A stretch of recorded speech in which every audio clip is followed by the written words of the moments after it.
First and foremost, they are young people that are acting out in ways that are prohibited by law because of their age, but not in ways that are criminal in nature. So they're skipping schools, they're violating curfew, they're not behaving the orders of their parents, and under the catch-all phrase of ungovernability and incorrigibility.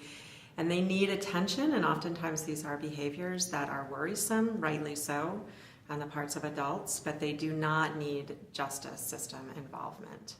So another key reason that we think status offenses, that we know status offenses should not be dealt with in the juvenile justice system, is that it can often be harmful for these young people. And in particular, when they are placed out of their homes, when they are removed from their communities and placed in locked facilities, oftentimes alongside young people that have committed more serious crimes.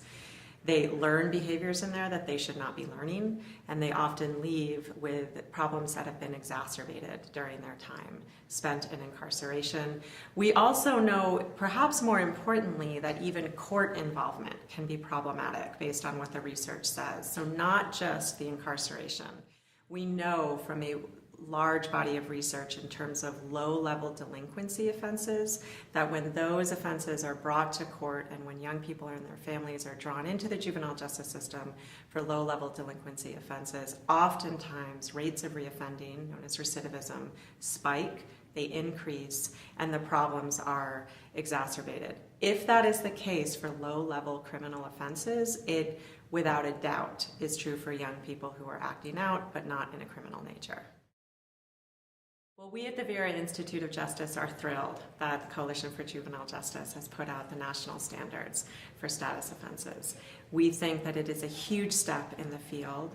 We applaud the philosophy, the content, the heart behind the standards, and think that they will be very useful to jurisdictions both at the local level and the state level and the federal level to really pass both legislative change, policy change, but also make changes in practice on the ground. They create a foundation for why reform is needed, for why we as a country need to keep these young people out of the court system and at home and in their communities. And they also give very specific details about what that can look like.